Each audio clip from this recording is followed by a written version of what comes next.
एक महत्त्वाची बातमी आहे। सरकारने राष्ट्रीय क्रीडा पुरस्कार 2025 जाहीर केले। विविध क्रीडा प्रकारांमध्ये आता दमदार कामगिरी करणाऱ्या 17 खेळाडूंचा अर्जुन पुरस्कारासाठी निवड करण्यात आलेली आहे। अर्जुन पुरस्काराने सन्मान केला जाणार आहे।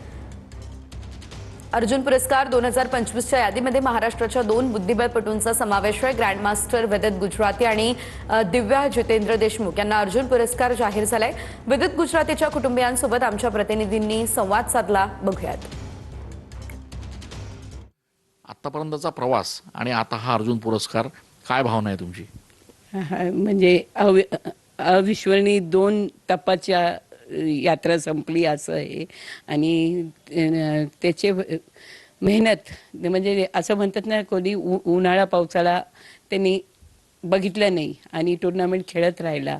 त्यांनी कधी असं माझा बड्डे कधी आहे का, माझा दिवाळी कधी आहे, हा सगळं सोडून तिची बहिणीची राखी नेहमी मिस व्हायची। ती पहिले नाही नंतर राखी बांधायची।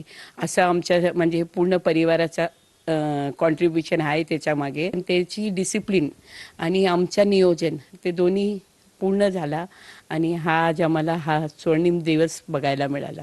पालकांना तुम्ही काय सांगाल की ज्या पालकांना आपल्या मुलांना घडवायचं आहे, स्पोर्ट्समध्ये मोठं करायचं आहे, त्यांनी काय करायला पाहिजे? खरी गोष्ट अशी आहे की सर्वात महत्त्वाचं असतं की जो मुलगा आहे त्या मुलाला खेळाडूला किती इंटरेस्ट आहे त्या खेळाबद्दल, त्याला किती आकर्षण आहे। जर त्याला भरपूर आकर्षण आहे, तो मेहनत घ्यायला पाहिजे, तो चिकाटी त्याच्यामध्ये, तर त्याच्यामध्ये मग पालकांनी मागे पुढे बघायचं नाही।